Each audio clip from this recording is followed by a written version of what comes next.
अभी तक हमने फर्म का बहुत बेसिक कॉन्सेप्ट बहुत डिटेल में कर लिया हुआ है। एंड तो पॉइंट क्या होता है, टैक्स कैलकुलेट करो। मैंने आपके साथ ये भी डिस्कस कर लिया, मैंने अल्टरनेट मिनिमम टैक्स भी कैलकुलेट कर लिया है।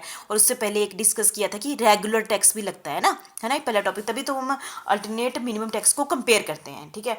तो वो मैं जो रेगुलर टैक्स लगता है एक फर्म पर, तो वो क्या क्या रेट है वो इसको मतलब कि सबसे इंपॉर्टेंट वीडियो यही है, ठीक है। तो क्या क्या मिलेंगे, क्या टैक्स लगेंगे, शॉर्ट टर्म गेन पर क्या टैक्स लगेगा, लॉन्ग टर्म कैपिटल गेन पर क्या टैक्स लगेगा एक फर्म की इनकम पर। आज मैं आपके साथ ये इंपॉर्टेंट टॉपिक डिस्कस करने जा रही हूँ, ठीक है। तो सबसे पहले हम देखते हैं कंप्यूटेशन ऑफ फर्म टैक्स। सबसे पहले फ्लैट रेट, मतलब 30% ऑफ एक फर्म पर लगना ही लगना है, with no exemption limit, with no exemption limit. एक फर्म की इनकम पर कितना टैक्स लगेगा, 30% सीधी, है ना। जैसे अब तो ना इंडिविजुअल में हमें काफ़ी सारे स्लैब्स दिए होते हैं, यहाँ तो सीधे बोल दिया 30%, ठीक है। 30% फ्लैट रेट। और लॉन्ग टर्म कैपिटल गेन पर कितना लगेगा, लॉन्ग टर्म कैपिटल गेन तो आपको पता ही है ना।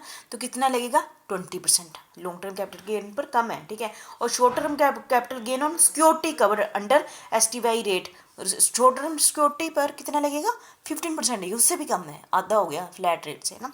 और हो गए जैसे कि लॉटरी पर, क्रॉस बोर्ड बजट पर, रेसिस पर, कार्ड गेम्स पर, गैम्बलिंग पर, कैजुअल इनकम जो हमने बहुत डिटेल में की हुई है, वहाँ भी 30% था, है ना, जो हमने पूरा चैप्टर किया था। और यहाँ भी वही वही रेट है, ठीक है, 30% ही है, ठीक है। और सरचार्ज कितना है, सरचार्ज हमें हमेशा टैक्स के ऊपर लगता है, जितना भी टैक्स ऊपर आ गया ना उसके ऊपर लगता है। ये कितना है, 10% of the tax, 10% of the tax, ठीक है। Calculated above if total income of the firm exceed 1 crore.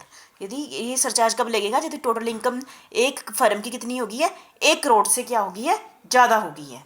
No surcharge if total income does not exceed. फिर यदि एक फर्म की जो इनकम है 1 करोड़ से कम है, फिर सरचार्ज नहीं लगेगा। सरचार्ज कब लगेगा, 1 करोड़ से ज़्यादा होगा तभी लगेगा, ठीक है। और एजुकेशन सेस आपको पता ही है, पहले भी यही था, 2% of tax and surcharge plus secondary and higher education cess 1%। ये आप देखिए बोले रेट 2%, 1%, ये अल्टरनेट मिनिमम टैक्स में भी है ही है, ठीक है। तो आपकी रिवीजन भी होगी, ये तो आपको अब बार बार पढ़ के ही पता चलेगा, 2% है, ये 1% है, सरचार्ज 10% है वो, ठीक है। तो ये कंप्यूटेशन ऑफ फर्म टैक्स हो गया आपका, ठीक है।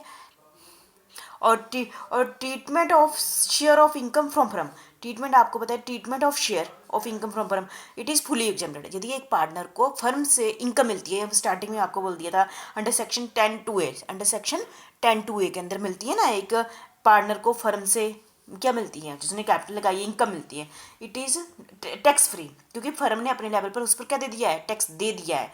And such is not added in individual income of the partner, individual income partner की इनकम में ऐड नहीं होगी। जब मैंने 4 पॉइंट आपके साथ पहले भी डिस्कस किए थे ना, मतलब कि प्रॉफिट शेयर जो होता है उस पर उसने इंडिविजुअल ने टैक्स नहीं देना है, ठीक है।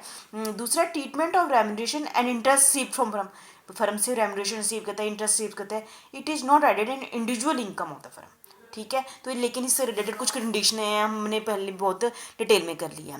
तो इसी के साथ मैं फर्म को कंप्लीट करती हूँ कि एक फर्म में कैसे असेसमेंट ऑफ फर्म होती है। आप सिंपल ये सारी वीडियो सुन लें तो एक टाइप से पिक्चर बन जाती है कि एक फर्म का ये है। फिर डिटेल में आप बुक में कर लो और थोड़ी एग्जांपल कर लो तो 100% क्लियरिटी हो जाती है, ठीक है। ये आपका डिटेल में हो गया फर्म, असेसमेंट ऑफ फर्म, ठीक है। Thank you very much. इसको अच्छे ढंग से आप सबने कर लेना है।